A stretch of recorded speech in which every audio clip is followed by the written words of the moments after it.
Have you ever felt like life is completely spinning out of control? Like you're stuck in the middle of a storm, gripping the wheel with white knuckles, hoping you don't crash? Maybe your thoughts are racing, your peace is nowhere to be found, and every day feels like a battle just to stay afloat. You're constantly reacting instead of leading, feeling like you're on a treadmill going nowhere, fast. In moments like these, it feels like you're losing your sense of direction, identity, and hope. Well, what if I told you that Jordan Peterson believes the secret isn't to fight the chaos, but to dance with it? Today, we're taking a look at one of most compelling philosophies of our time. And hopefully, by the end of this video, you'll understand why embracing life's chaos might be the key to unlocking lasting clarity, inner strength, and real personal growth. The first thing we need to understand is what Peterson actually means by chaos. He's not talking about living recklessly or abandoning all structure.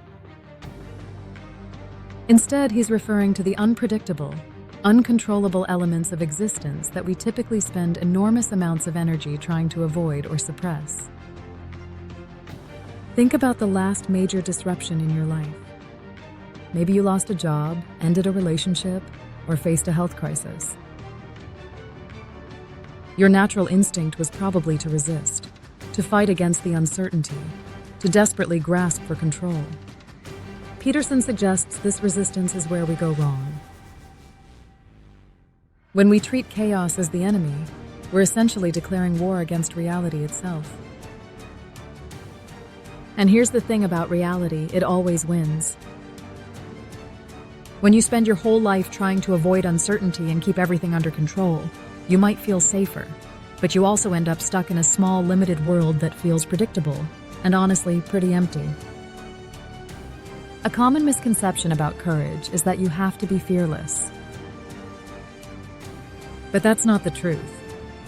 Peterson emphasizes that true courage is feeling the fear and moving forward anyway. It's about developing what he calls the willingness to encounter the unknown. It means saying yes to situations where you feel unsure, where there's no clear path forward, where you can't control how things will turn out, and where, honestly, there's a real chance you might mess up, look foolish, or completely fall flat. But here's where it gets interesting. When you develop this willingness to face uncertainty, something remarkable happens. You stop breaking under pressure and start growing from it. You begin to realize that every challenge, setback, or unexpected twist isn't just something to survive. It's something that can actually make you stronger, wiser, and more resilient. This is what it means to become anti-fragile. Instead of avoiding chaos, you learn to thrive because of it. This is a concept that perfectly complements Peterson's philosophy. Instead of being broken by chaos, you actually become stronger through it. Each challenge becomes training for the next one. Each failure becomes valuable information rather than a source of shame. The wit component is surprisingly crucial, and it's something most people overlook. When life gets hard, the natural instinct is to get serious, shut down emotionally, or just grit your teeth and push through. But that's not what thinkers like Jordan Peterson are really getting at. He's not telling you to become a cold, stone-faced warrior in the face of adversity. Instead, he's pointing to something much more human and sustainable: the ability to keep a sense of humor, perspective, and mental flexibility when things fall apart. Wit, in this context, isn't about making light of real pain.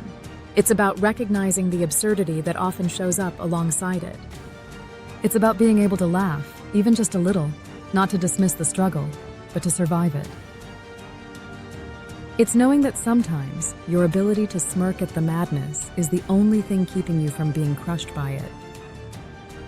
That's not weakness, that's strength with a human face. And here's the part most people miss.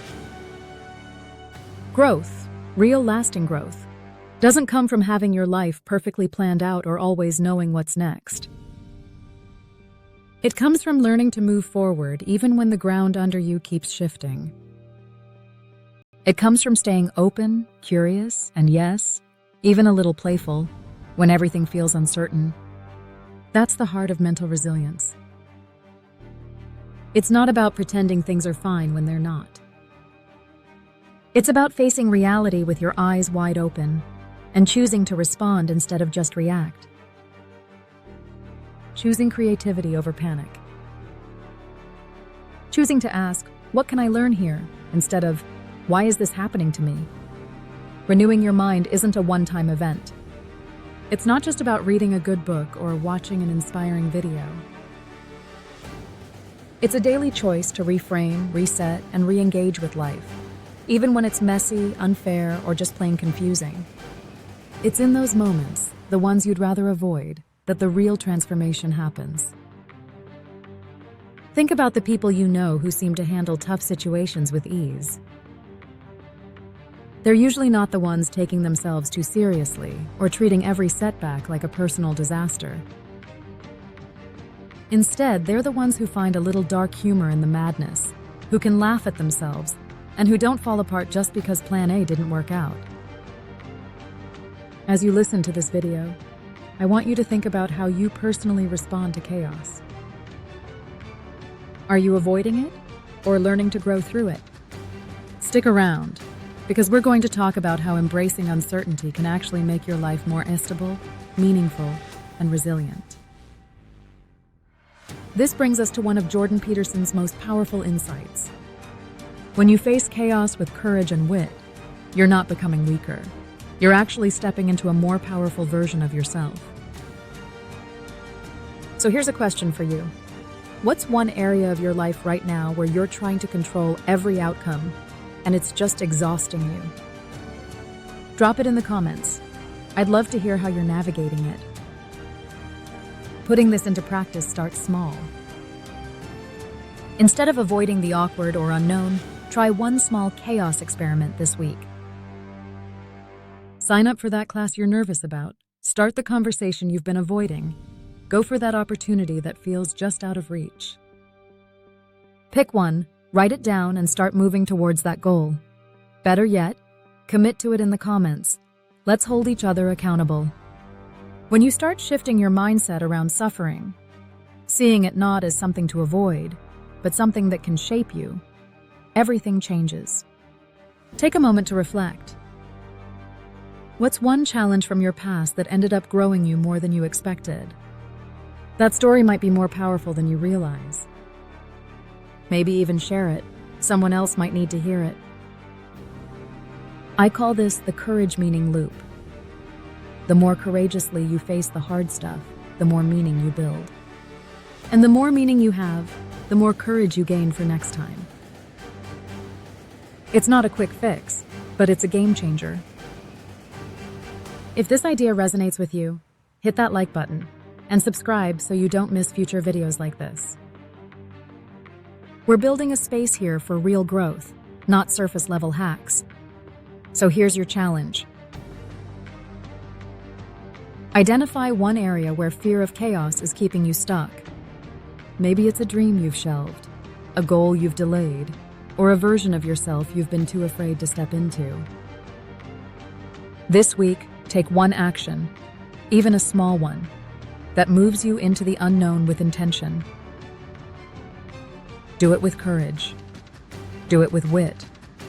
And trust that whatever comes, you're building something stronger in yourself. If you found this helpful, consider sharing it with someone else who's wrestling with uncertainty right now.